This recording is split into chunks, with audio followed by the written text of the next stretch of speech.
Hey guys, what's up? Gonna make you another video. This one is going to be on me putting my mealworms away. As you can see, I have a mask on. This is because over the years I've actually become very allergic to mealworms, which kind of sucks, but it's just one of the hazards of doing what I do, I guess. I've actually known a lot of leopard gecko breeders that they have become allergic to mealworms. They'll become allergic to roaches, stuff like that. If they deal with them on a daily basis, like we do, it's kind of weird how you can become allergic to them, but it definitely happens. That's why I have to wear a mask anymore, just because if I don't, I'm wheezing for the next 2 days. And this is even after I take allergy medicine and everything like that. I usually don't have to take allergy medicine, but when dealing with the mealworms, now I actually have to. This actually caused my friend Alberto to actually stop dealing with leopard geckos because of his extreme allergy to it.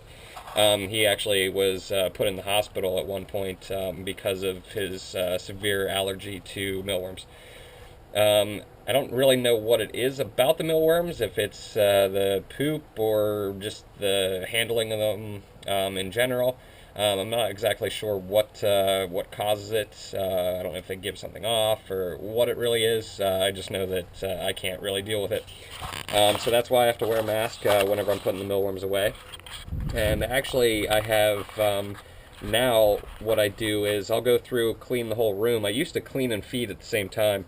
Now I actually clean the whole room and then go through and feed, so that I do it all at once, and then that way I'm not basically dealing with mealworms every single day. It's just a lot easier for me to do it that way. I just have to put on the mask once. I actually started to wear gloves whenever I do it as well. I'm actually not going to wear gloves today, just so that you can see if I do break out or not. Usually whenever I don't wear gloves, I'll break out a little bit, like on my wrists and stuff like that, just from touching them. But hopefully that's not the case today. I just took my allergy medicine about 15 minutes ago, so I doubt that it's even going to be working. As you can see, I'm outside on my porch. It snowed the other day, so we actually it's pretty cold out. It's not too bad. I mean, I just have a t-shirt on, but it's still a little chilly whenever the wind blows. Without a doubt, now I'll just show you how that I put the mealworms away. Basically what I'll do is just unpack all of them into this tub, and then I'll sift them downstairs whenever I need them. These are the boxes that they come in. Usually I'll get about 5,000 in a box, 5,000 large mealworms in a box, and I get 5 boxes a week. And these ones I get from Timberline Fisheries as well. I just feel like they have very good stuff. Had a problem with whenever there was the mealworm shortage, that just had some bad mealworms there for a while, and Timberline has always been very good to me, and just like to use them. This is their winter packing, where they'll actually pack the boxes inside another box, which is very nice. And there's usually a heat pack in here too. I'll probably find that as I'm unpacking them.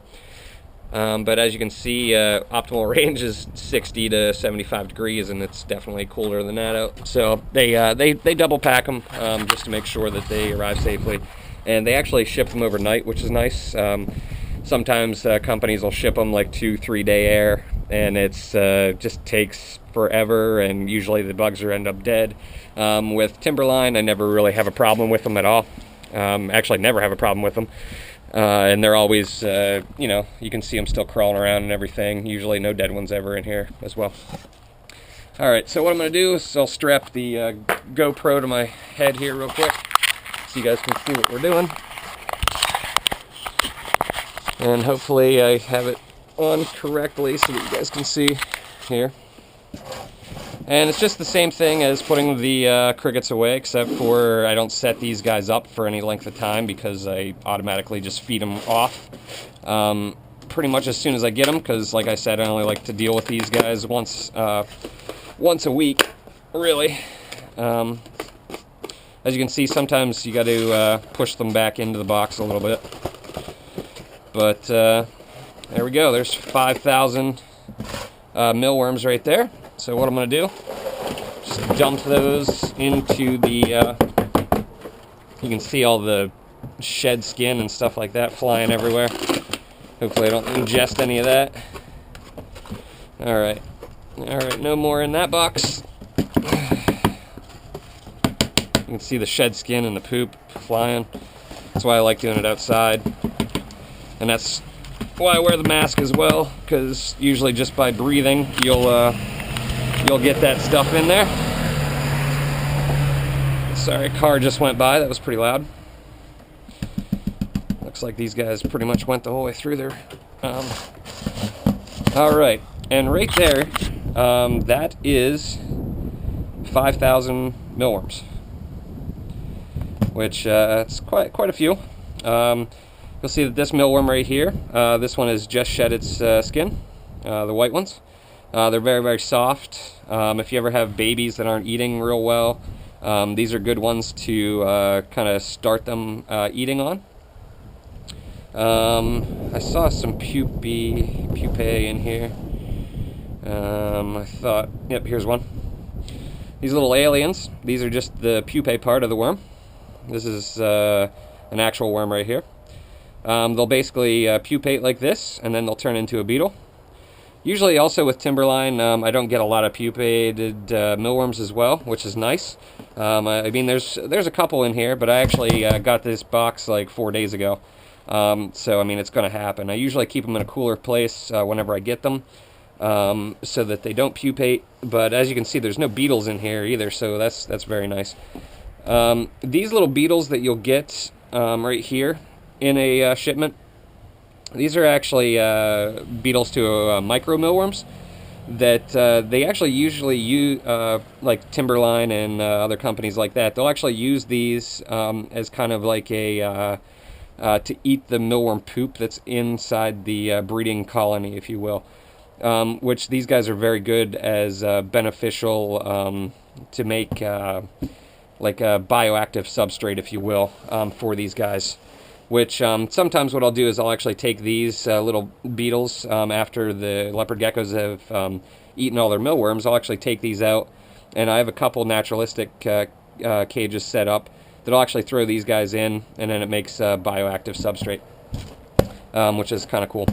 As you can see, you'll see all the poop and stuff like that. What I'll do later is sift through it so that I get all that and it's just the worms. You saw me sift through the roaches. I do the same exact thing with these, only I just use the colander. Alright, so that's 5,000. So we'll see what 25,000 looks like.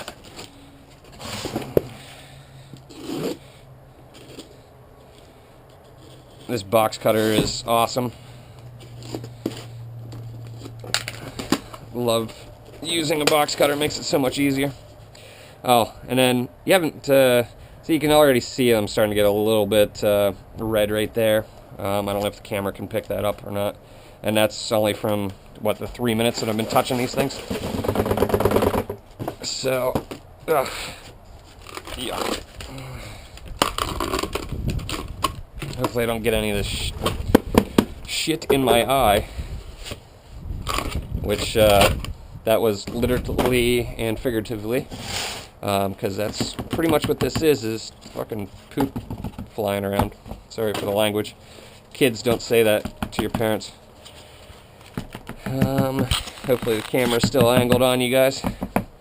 And then what I'll do with these egg crates too is usually I'll save them, use them for my roach colonies and stuff like that, so that I don't have to buy any more egg crates. Just kind of reuse. Because I mean, whenever the mealworms are only in here for a couple days, it's not like they got messed up or anything like that. And Timberline doesn't use used egg crate, so yep. A couple mealworms there.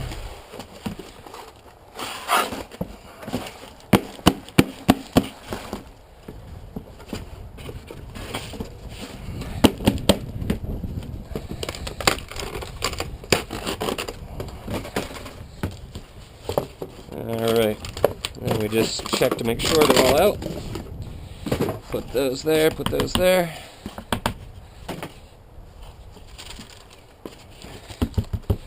See all the shed skin and stuff like that.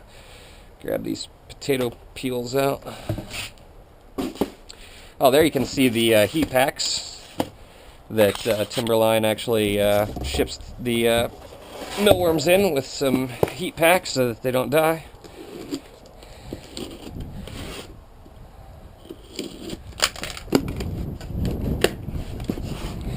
There's a little mealworm.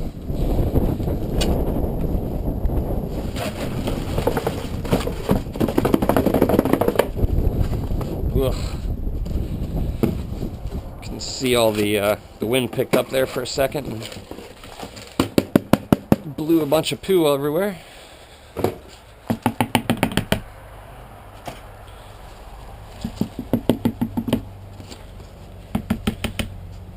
Just cars going by.